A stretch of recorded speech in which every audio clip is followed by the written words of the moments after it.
Hello बच्चों, good morning. तो बच्चों, आज हम अपने अगले 2 अनुच्छेद करेंगे, जो हैं नैतिकता का गिरता स्तर और विद्यार्थी और अनुशासन। हाँ जी, तो पहले हम कर रहे हैं विद्यार्थी और अनुशासन।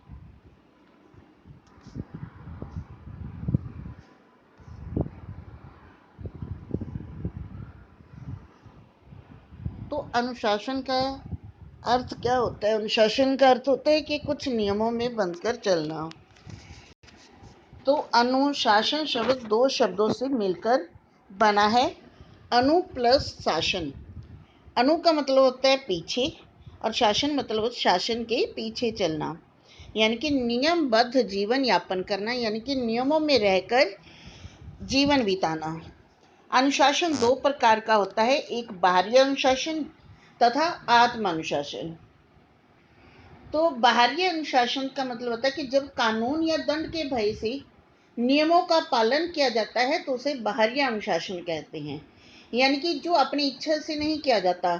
ऐसा होता है कि जैसे हम कि ये नियम हमें पालने ही पड़ेंगे मजबूरी में। जब हम नियमों का पालन करते हैं, जैसे कानून के भय से हम नियमों का पालन करते हैं या दंड के भय से हम नियमों का पालन करते हैं, तो ये बाहरी अनुशासन होता है। और जब स्वेच्छा से नियमों के अनुकूल आचरण किया जाए तो इस स्थिति को आत्म अनुशासन कहते हैं, यानी कि जब स्व इच्छा मतलब होता है कि अपनी इच्छा से नियमों की पालना की जाए। जैसे अभी लगा लो कि लॉकडाउन में, ठीक है, कुछ लोग दंड के भय से मास्क पहन रहे हैं, ठीक है, नियमों का पालन कर रहे हैं कि कानून दंड देगा, जुर्माना लगेगा, लेकिन कुछ लोग स्वेच्छा से, अपनी ही इच्छा से उन नियमों की पालना कर रहे हैं। तो ऐसे ही जब हम दंड के भय से करते हैं तो बाहरी अनुशासन कहते हैं, और जब हम सोचते हैं कि ये हमारे लिए अच्छे हैं नियम, हम अपनी स्वेच्छा से नियमों का पालन करते हैं, तो ऐसी स्थिति को आत्म अनुशासन कहते हैं। आत्म मतलब अपना अनुशासन। अब इन दोनों में आत्म अनुशासन श्रेष्ठ है। श्रेष्ठ मतलब अच्छा है। विद्यार्थी जीवन में अनुशासन नितांत आवश्यकता होती है, क्योंकि विद्यार्थी जीवन जो होता है वही उसी ये वह काल होता है जिसमें आप संस्कार ग्रहण कर सकते हैं। इस जीवन में जो आप संस्कार ले लेते हैं वो जीवन पर्यंत आपके साथ रहते हैं। इसलिए विद्यार्थी जीवन में अनुशासन की नितांत आवश्यकता होती है, क्योंकि इसी जीवन के इसी काल में विद्यार्थी संस्कार ग्रहण करता है जो जीवन भर उसके साथ चलते हैं। इसीलिए प्राचीन काल में विद्यार्थी को गुरुकुल में गुरु के कठोर अनुशासन में रखा जाता था। आप देखते होंगे कि गुरुकुल में बहुत अनुशासन होता था। वहाँ राजा रंक सभी एक समान होते थे, कोई भी अलग से नहीं चलता था, चाहे वो राजा है चाहे रंक है, वो सारे गुरु के कठोर अनुशासन में रहते थे। दुर्भाग्य से आज का विद्यार्थी अनुशासनहीन होता जा रहा है। समाज में नैतिक मूल्यों का ह्रास। नैतिक मूल्य क्या होते हैं? सदाचार, सच्चाई, ईमानदारी, दया, ये सारे जो हैं ये नैतिक मूल्य हैं। आज नैतिक मूल्यों का ह्रास होता जा रहा है। नैतिक मूल्यों का ह्रास किस प्रकार होता जा रहा है, ये हम नेक्स्ट अगले अनुच्छेद में करेंगे। और दूसरी शिक्षा प्रणाली, हमारी शिक्षा प्रणाली आज क्या हो रही है कि अंक बेस्ड हो रही है, मार्क्स बेस्ड हो रही है, कि हमें अंक चाहिए, ठीक है, उसको व्यवहारिक जीवन में उतारा नहीं जा रहा है। विदेशी संस्कृति का दुष्प्रभाव कि जो विदेशी पाश्चात्य संस्कृति है उसका बुरा प्रभाव हमारे जीवनों पर पड़ रहा है। फैशन आदि विद्यार्थी को अनुशासनहीन बना रहे हैं। छात्रों में अनुशासन की भावना लाने के लिए सर्वप्रथम शिक्षा प्रणाली में सुधार आवश्यक है। इसमें नैतिक शिक्षा को भी स्थान दिया जाना चाहिए। विद्यार्थी को राजनीति से दूर रखा जाए। विद्यार्थी को राजनीति में इंटरेस्ट नहीं लेना चाहिए।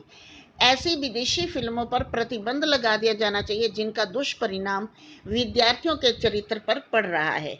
माता पिता को भी प्रारंभ से ही अपने बच्चों को अनुशासन में रहने की प्रेरणा देनी चाहिए। तो अगला अनुच्छेद हमारा है कि नैतिकता का गिरता स्तर। ठीक है, तो नैतिकता का गिरता स्तर क्या है कि नैतिकता से अभिप्राय क्या है, नैतिक क्या है। नैतिकता नीति के अनुसार व्यवहार करना।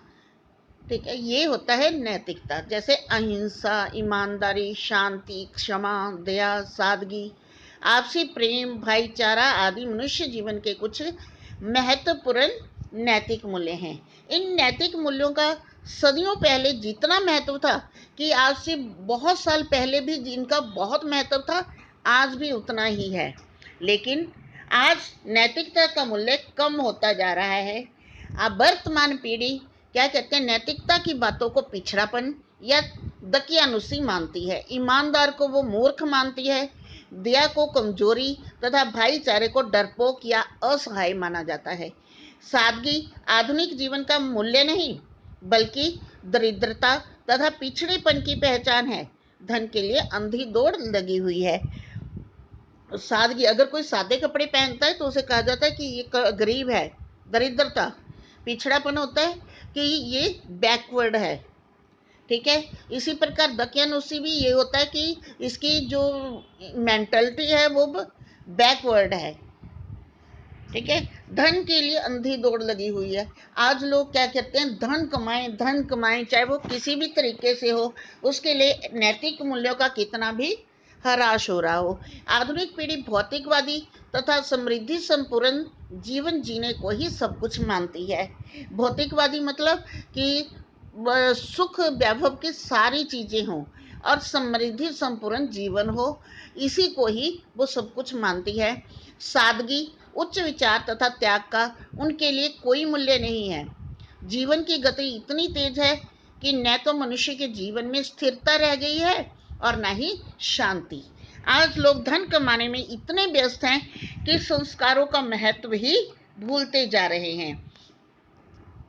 समाज में नैतिक मूल्यों के प्रति आस्था की अपेक्षा विद्रोह की प्रवृत्ति बढ़ रही है।